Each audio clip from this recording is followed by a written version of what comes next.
Aleluia. Livro do Gênesis, capítulo de número 2, versículo de número 20. Quem encontrou, diga amém. Amém. Aleluia. Aleluia. Oh, glória a Deus. Quem não achou, diga misericórdia. Meu irmão, é o primeiro livro.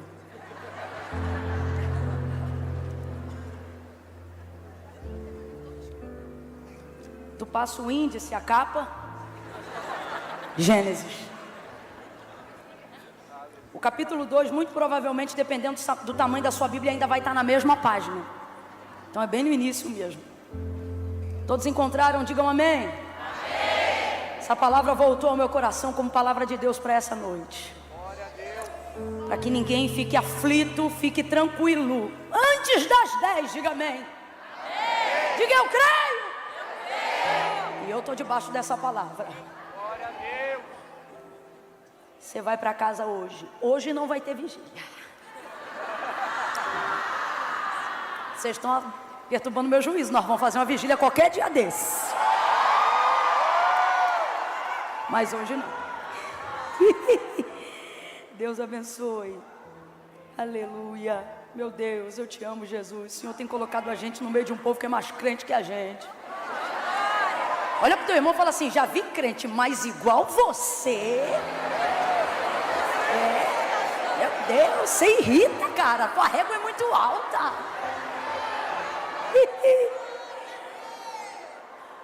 Verso 20, capítulo 2. Vamos ao texto, diz assim: assim o homem deu nome a todos os animais domésticos, às aves do céu e a todos os animais do campo. Mas para o homem não se achava. Mas para o homem não se achava. A sua versão está assim também? Não se encontrava, mas para o homem não se encontrava. Alguém tem mais alguma versão diferente de achava, se encontrava? Todavia não se encontrou. Então veja, assim o homem deu nome a todos os animais domésticos, às aves do céu e a todos os animais do campo. Mas para o homem, todavia não se encontrou, não se achava uma adjutora que lhe correspondesse. Então o Senhor Deus fez cair um pesado sono sobre o homem e este adormeceu. Tomou então uma das suas costelas e fechou a carne em seu lugar. Então da costela que o Senhor Deus tomou ao homem, formou a mulher e a trouxe ao homem. E disse o homem: esta é agora osso dos meus ossos, carne da minha carne, e chamar-se-á mulher, porquanto do homem foi tomada. Diga amém por essa palavra. Amém. Eu vou contar de 1 a 3, tu vai dar um berro, que é um grito profético. Aleluia. Quando eu disser 3, você vai dizer assim para a pessoa que está do seu lado: Deus ainda não acabou. Eu não contei até 3 ainda. Se a ansiedade, Deus te cura. Eu vou contar até 3. Calma. No 3 você vai gritar, tá bom? E vai dizer para essa pessoa que está do seu lado: Deus ainda não acabou. É 1, é 2, é 3, grite! Senta dando glória, porque Deus ainda está trabalhando. Senta glorificando o Deus que não para. Aleluia! Oh, glória! Aleluia! Eu acho lindo o trabalhar de Deus, acho lindo. Principalmente quando nós estamos debruçados no livro do Gênesis, que é o livro do princípio, né, de todas as coisas. A narrativa de Gênesis, ela não está limitada apenas em contar como céus e terra foram criados. Mas se você olhar um pouco mais atentamente, você vai perceber que ela também estabelece os princípios pelos quais Deus opera. E isso é muito bom, porque quando você aprende os princípios pelos quais Deus opera, Deus se move, é igual uma receita que você pode levar para casa e fazer em casa. Aquilo que outrora você experimentou em um outro momento, em um outro lugar, com uma outra pessoa. Então você ganha um nível de autonomia para acessar sem intermediários aquilo que foi aberto para você. Isso é o livro do Gênesis, não só a narrativa inicial de como céus e terra foram criados, mas os princípios que levaram Deus a criar absolutamente tudo que Ele criou. Por exemplo, só para a gente entender, não é o ponto principal, mas só para a gente entender. O homem Ele criou por último, mas isso não significa que ele era menos importante, pelo contrário. Deus queria que quando ele chegasse, o cenário já estivesse pronto. Então Deus dedica mais tempo para o cenário do que propriamente para a criação do homem. Em contrapartida a isso, quando Deus manifesta a existência do homem, Deus coloca o homem sobre todas as coisas que Ele havia criado, dizendo: olha, eu coloco a terra debaixo dos teus pés, governa, domina sobre ela. E muitas vezes é assim que Deus move na nossa vida. Percebemos aparentemente Deus dedicando tempo a outras coisas que não parecem terem tanta importância quanto nós pensamos que deveríamos estar tendo para Deus. Ah, Senhor, tu já podia fazer o que eu queria, já podia fazer logo em mim, já era para estar fazendo em mim, mas você está vendo Deus trabalhar na direita, na esquerda, na frente, atrás, no vizinho, no parente, em coisas que aparentemente você pensa que não estão ligadas a você. E aí depois parece que Deus te deixou por último, mas na verdade é porque tudo que Ele estava fazendo antes dizia respeito à autoridade e o governo que Ele ia te dar sobre todas essas coisas depois.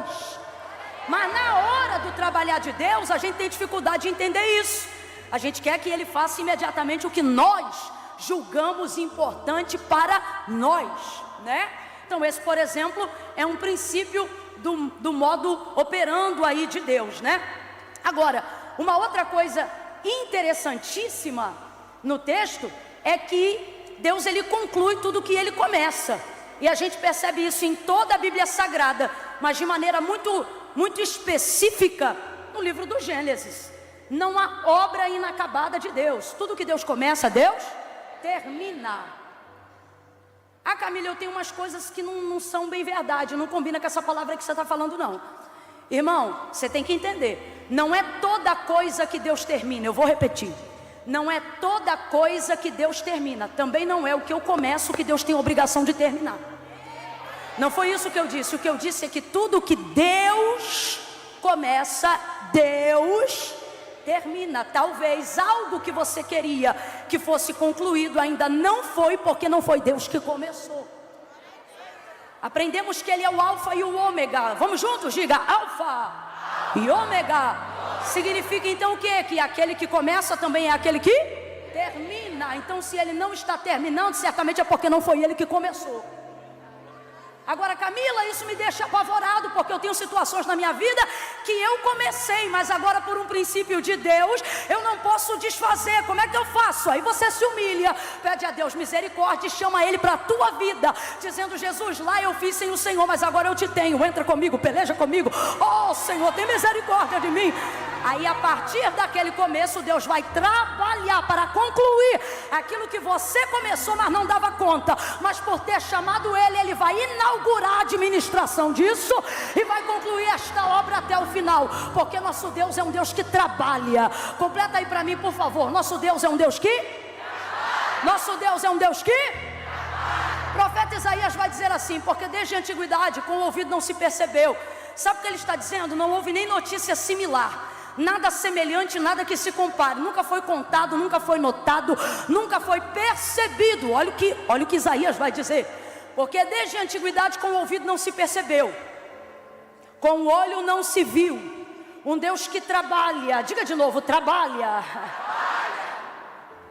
Um Deus que trabalha para aqueles que nele esperam. Então, terceiro princípio: Deus não trabalha para quem precisa, Deus trabalha para quem põe expectativa nele. Quem vem para um culto como esse fica sentado achando que manifesta o reino de Deus por osmose, não vai receber de Deus coisa alguma. Coisa alguma. É necessário colocar nele expectativa. É necessário colocar nele desejo de que ele tenha expediente na sua vida. E para Deus ter expediente de trabalho na sua vida, você tem que dar para ele a moeda mais cara do mundo. O quê? Tempo. E eu quero glorificar a Deus, porque nós estamos no segundo culto, ouça, pela misericórdia, a bondade do Senhor e dessa igreja, aqui nessa casa.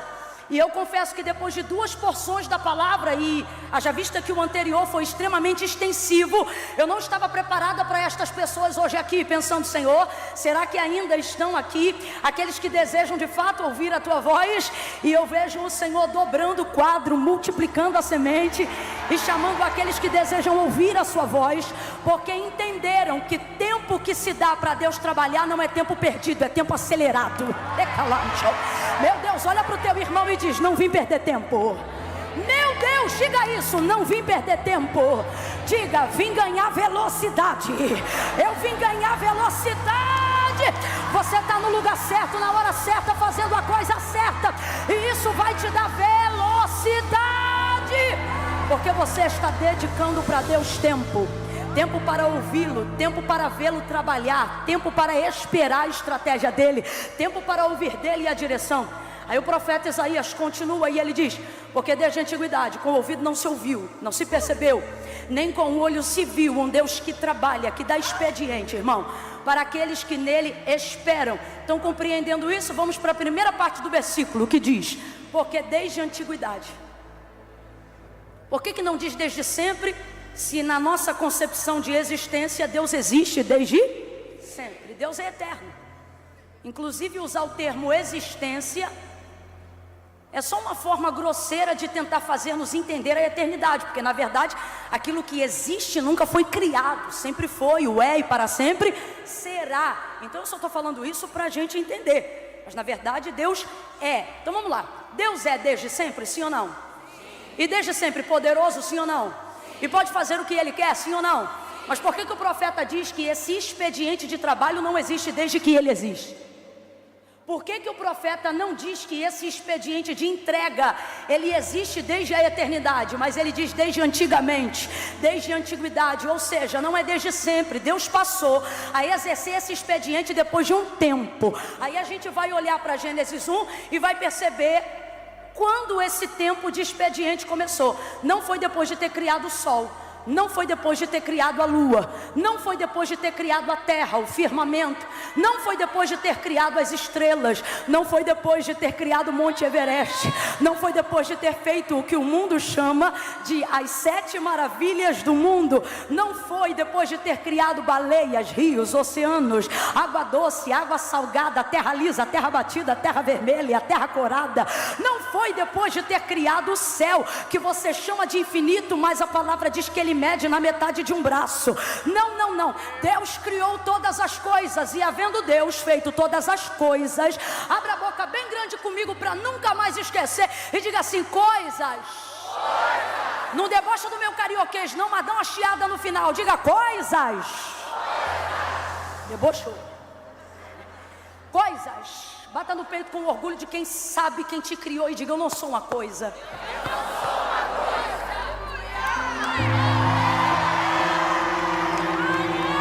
Ele criou todas as coisas e no 7º dia Ele descansou aqui e parou para admirar. Isso também é um princípio estabelecido no livro do Gênesis, porque você associa descanso a cansaço, só que a palavra de Deus adverte sobre Deus que Ele não se cansa. Eis que não tosquenejará nem dormitará o guarda de Israel, o Senhor é quem te guarda. João teve uma visão e ele vai dizer o que viu.